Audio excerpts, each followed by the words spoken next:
Hey everybody, Economic Ninja here. We're going to talk about the International Money Fund and one of the leads from there talking about how all roads are about to lead to much higher prices. Not just in America, but in the European Union and all around the world. We're going to see shortages and all kinds of stuff.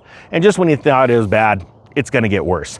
So let's get our professional notes. And everyone, thank you so much for helping me beat CNN in daily views. That's my goal for 2026. I want to crush it. I want us all to crush it because, quite frankly, CNN sucks. Hey, do me a favor, type that down below if you agree. All right, this story's out of CNBC, and it's talking about a warning as the IMF chief warns that all roads lead to higher prices and slower growth. You know that leads to lower GDPs around the nation, around the world, and eventually recession. And once people hear that keyword recession, they recess, even though they already are physically. But when they hear the word recession, mentally, they just shut down. It says here, the IMF's Christina Georgieva, I could care less, warns Monday that all roads lead to higher prices and slower growth. Institutions say the shock will hit poor countries the hardest as the war weighs on global oil supply. Well, it's not just weighing on the poorest countries, it's going to weigh on the poorest segments of every population, including the middle class around all the world. This is when politicians shine because they are super exciting. And I don't mean the word shine because they're good at anything. They all suck. But they're really good at stealing.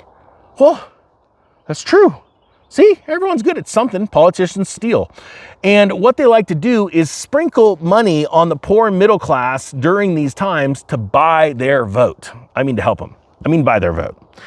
It says here, higher inflation and weaker growth ahead of the inevitable for the global economy as a consequence of the Iran war, the head of the International Monetary Fund warned on Monday as the institution prepares to cut its forecasts. She goes on to say a bunch of blah, blah, blah, blah, blah, which I'm sure CNN would be like, just trying to think of a clean, I can't think of a clean version of what I was going to say. But the expectations have been since this upended as the Iran conflict has sent shockwaves through the global economy that are unlikely to unravel anytime soon, even if the war was brought to a rapid solution. You see, there you go. The politicians are already telling you, we're going to screw you everybody. We're going to get us into a global collapse so we can do a lot of things behind the scenes and take more control. This is very serious. I might say it in a joking way, but this is not a joke. Even if the Iran war has been brought to a halt, damage has been done. Stock markets and futures markets were shocked.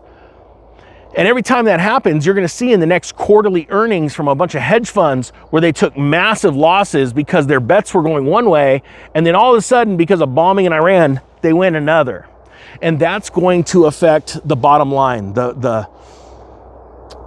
This is what we've been waiting for. And this is what the politicians have been waiting for. And they want an excuse to take down their economies because wealthy people make more money during crashes than they do during good times. However, the poor and middle class seem to think that during good times is where you make all your money.